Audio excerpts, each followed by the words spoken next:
Grossisten.com.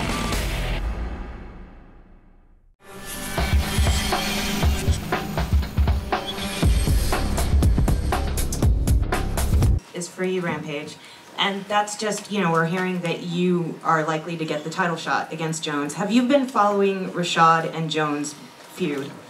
No, not at all. I figured anybody that knows Rashad, they're gonna have a feud, so I've been doing my own thing. Do you expect to have any words, any kind of Twitter feuds or anything with Jones, or how do you feel about him? Well, I don't really know Jones, so you know I don't got nothing to give him as yet. Just that, you know what I'm saying, he has my belt, because I feel like I still feel like I didn't lose that belt. You know, I'm still salty about that. So I feel like she's nice. So that's the only thing I got to do with him. But it's not his fault that he got my belt. It's my fault. Question for Travis Brown. Travis, congratulations, great knockout. Take us through the final moments before you landed that Superman punch. You know, leading up to that, it was I was just starting to find my rhythm.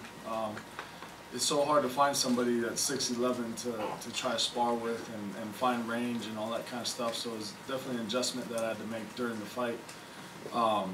But one of the things that I noticed is every time we'd separate, he'd try to come in with one of those knees, and I, you know, probably about two combinations before I actually landed, I was thinking about it, and then I heard my corner yell it, and you know, the rest is history. So. How satisfying was that? Oh man, it was so great, especially after the Congo fight and coming to that draw. You know, looking forward to this fight and showing people what I can really do in this heavyweight division. And to know that, you know, Mr. Dana White and Joe Silva believed in me to put me out there and fight a guy like Stephen Struve. Quick one for Roy Nelson. Roy, talk about your performance tonight. I was told that you've been sick. Did that affect you tonight? Just tell us a little bit about your performance. No, I think the only thing that affected me was Frank was big, so I think the gym time thing kind of screwed me up a little bit. I just need more gym time. No, you know, Frank had a good game plan. He just out-wrestled me. So I'm going to penalize Dan for showing me his, you know, British wrestling. But besides that, it was just, you know, Frank's in the hospital, I'm here, so it's just one of those things. He just, you know, he just out-wrestled me, and he's just a big guy to get off you. Yeah, my question is for Rampage. You outboxed him and you overpowered him. What do you think that you needed for a KO? Who's talking to me? You overpowered him and you outboxed him. What do you think you needed for a KO? Or did you just guess out? Or? I think I needed a hammer to KO. I mean, he can take a punch? That guy can take a punch. I hit him with everything but the toilet. Quentin, you mentioned earlier this past week that you would maybe only have a couple of years left in fighting. Is that correct? Well, I said I don't want to fight past 35, but there's a lot of things I don't want to do that I do. All right. Well, is it more important to you to get the belt or big money fights that maybe guys who don't have the belt, maybe marquee fights, super fights, if you would? Dana, should I be honest? But I ain't gonna lie. Sometimes when I answer questions, then I get a phone call from Dana. Then me and him don't talk again for a couple of weeks. You can be honest. I can be honest? Yeah. Man, I'm all about that money, homie. Come on, man. Hey, honestly, I want to be the highest paid fighter in the world. That's why I come and try to excite everybody all the time, make it laugh, or try to slam folks, try to knock folks out. That's why I've been trying to give Dana little hints and stuff, like, look at me, you know, I'm very marketable. Hate me. That's all. For Rampage, over here. Where you at? Right here, on your I can hear you. left. On your left.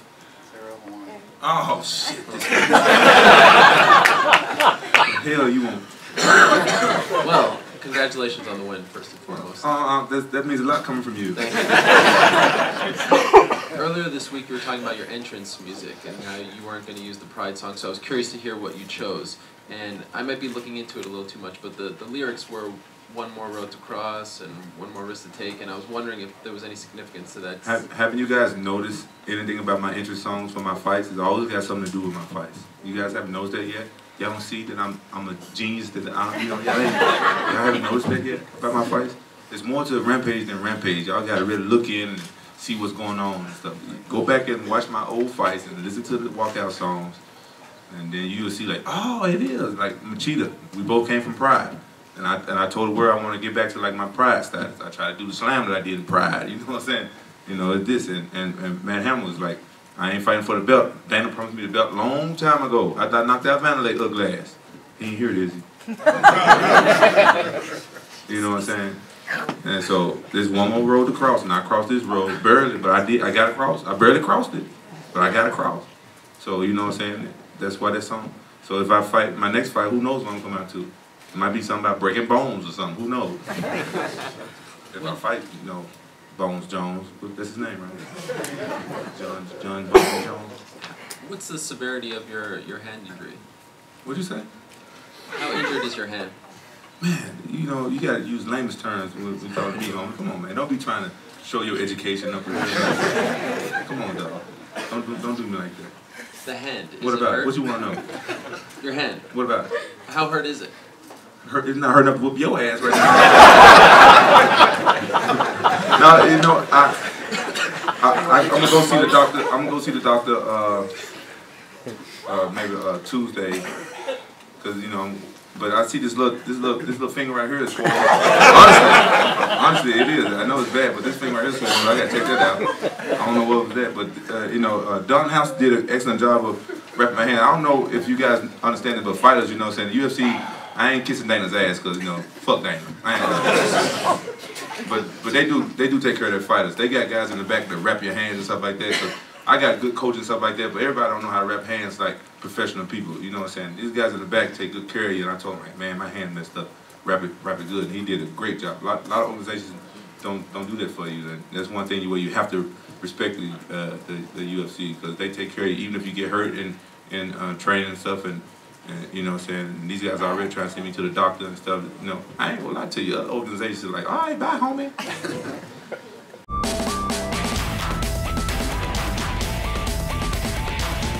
Gymgrossisten.com